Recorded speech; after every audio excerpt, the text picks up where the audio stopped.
Abantu aho bava bakagera barangwa no gukora amakosa, bashobora kuba bayazi cyangwa batayazi, gusa amenshi bakora ni ayo baba batazi, kandi ayo batazi niyo abagiraho ingaruka zikomeye, akabatera kubaho ubuzima butari ubwabo. Muri ayo makosa reka tuvugeho ane y'ingenzi ariko, gusa irya nyuma ryo nturicikwe kuko niryo riteye ikibazo cyane. Ikosa rya mbere abantu bakora ni ukwigereranya n'abandi. Bumva yuko ibyo bagiye gukora bitagenda neza batabanje kurebera ku bandi, batabanje kureba ibyo abandi bakoze, batabanje kwibaza uko abandi babigenje. Nyamara muri ino si kugira ngo utsinde bigusaba gukora ikintu gishyashya, gukora ikintu abandi batigeze bakora. Ibi ngibi rero ntabwo bishoboka kugerwaho mu gihe ugitekereza ko abandi bagusize, abandi bari gukora ibintu byunguka wowe utari gukora ibyunguka.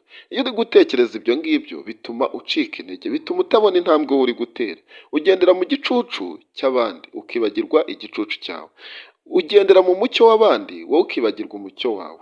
Wowe iyo wirebye ubona ibyawe byarabaye umwijima gusa, nta mucyo wowe ubona. Nta nubwo ubona ko watanga igisubizo, ahubwo ubona abandi aribo bari gutanga igisubizo.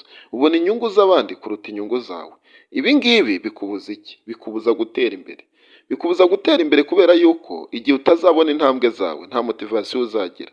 Nubura motivasiyo bizatuma udakora. Nubura motivasiyo bizatuma ucika intege, bizatuma uhagarara, bizatuma udatangira. Kandi ntushobora gutangira mu gihe ubona hari abagusize. Bizaguca intege cyane. Uzabona ko ibyo ugiye gutangira abandi babikoze kubera kwigereranya n'abandi. Iki ngiki rero ugomba kugihindura. Ugomba kumenya yuko ubuzima bwawe ni ubwawe, nta wundi mubufatanyije. Ubuzima bwawe ni inzira yawe, nta wundi muntu muyifatanyije. Yigendemo nkawe, wikigereranya n'abandi. Ikintu cya kabiri giteye impungenge kinababaje, ni uko umuntu abaho atagira intego. Iyo ubayeho utagira intego, aho ngaho ntabwo uba ukiri wowe. Kubera yuko uzagendera mu mujyi utari uwawe, uzakurikira abandi, uzabaho utazi iyo ugiye. Kuko intego nizo zikwereka aho ugiye, intego nizo zikuyobora, intego nizo zikubuza gukora ikintu ahubwo zikagutegeka gukora ikindi.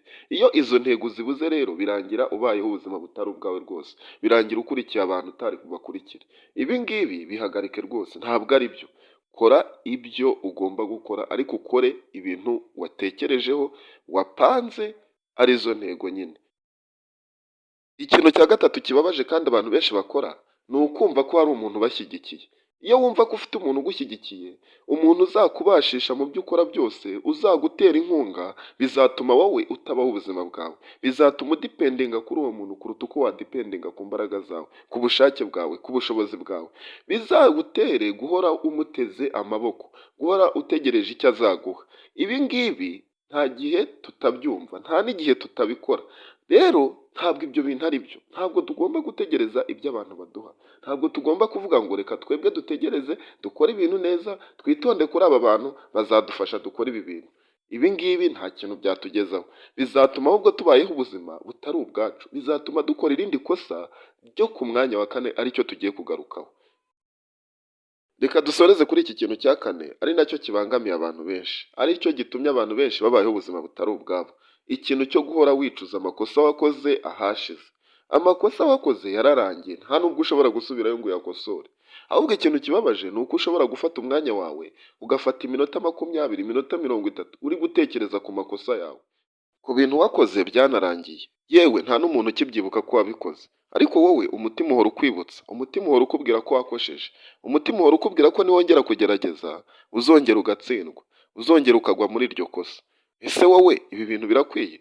Ibi bintu rero niba ubikora, niba usanze bikubaho, menya ko ubayeho ubuzima butari ubwawe. Nta kindi kintu rero nakwifuriza, nta n'ikindi kintu ngushakaho uretse kubaho ubuzima bwawe. Reka kubaho ubuzima bwo kwigereranya n'abandi. Abandi ni abandi, ibyo bakoze ni mu rugendo rwabo, babikoreye mu rugendo rwabo, umuhanda mwarimo si umwe, nta nubwo mwari mufite background zimwe.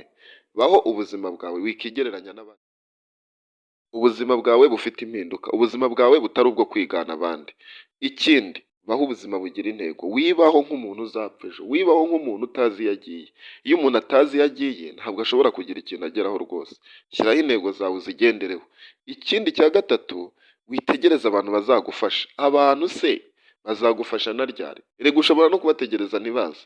Wowe genda hanyuma nibaza bazaze, ariko wijya kuvuga ngo ngiye gutegereza bazamfasha, ndabizi neza ninkora iki kintu sinzabura abamfasha. Abo bantu bazaza ryari? Ushobora kubategereza ntibaze. Rero kora icyo kintu cyawe, witegereza ko baza.